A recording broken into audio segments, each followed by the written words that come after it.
શ્રી કૃષ્ણ મિત્રો, જો તમારા વિડીયોના માધ્યમથી આ બાળકો જે ઘરે જવાનો ઉત્સાહમાં તમે જુઓ કેટલો ઉત્સાહ છે એને ઘરે જવાનો. અને પેકિંગ કરી અને હોસ્ટેલમાં જે ઘરે જાય એનો આનંદ અલગ હોય છે મિત્રો.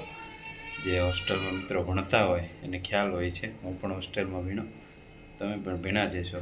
પણ જો આ વિડીયોના માધ્યમથી તમને બતાવું કે આ ઉત્સાહ અને આનંદ જે બાળકોનો જે ઘરે જતા હોય એ તમને વિડીયોના માધ્યમથી બતાવું આગળ. મિત્રો, મારો આ વિડીયો ગમે આ બાળકોનો ઉત્સાહ જે ઘરે જવાનો હોય ને કેટલો જોવો ભેગું રૂમાલ ને પોતાના કપડાં ગાદલા ઘરેથી જે લાવ્યા હોય એટલું મસ્ત પેકિંગ થાય અને એટલો ઉત્સાહ હોય ઘરે જવાનો એની વાત પૂછવામાં તમે. આ જો બધાના થેલા અને ગાદલા અને આ પેટીઓ ભરાય છે. જો કેવી મોજ લૂંટે છે. આનો એક આનંદ જ અનેરો હોય છે મિત્રો.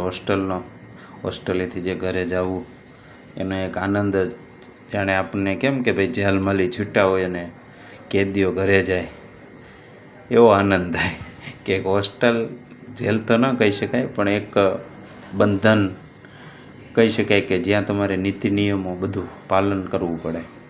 મિત્રો, જો આ બાળકોનો ઉત્સાહ અને આનંદ, બધા ઠેલાઓ ભરે છે.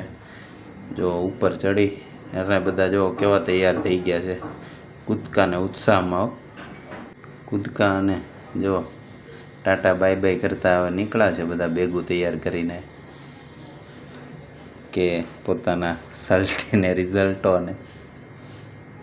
જો કેવા બે ખંભે ટીંગાડ્યા છે વિમલના થેલા લઈને. એટલો આનંદ હોય છે મિત્રો આ અવસ્થામાં. આ એક ગોલ્ડન ટાઈમ કહેવાય છે મિત્રો જે બાળકોનો, કે આ ઉંમરે ને આવી અવસ્થામાં જે હોસ્ટેલમાં રહેતા હોય ને આનંદ લૂંટતા હોય.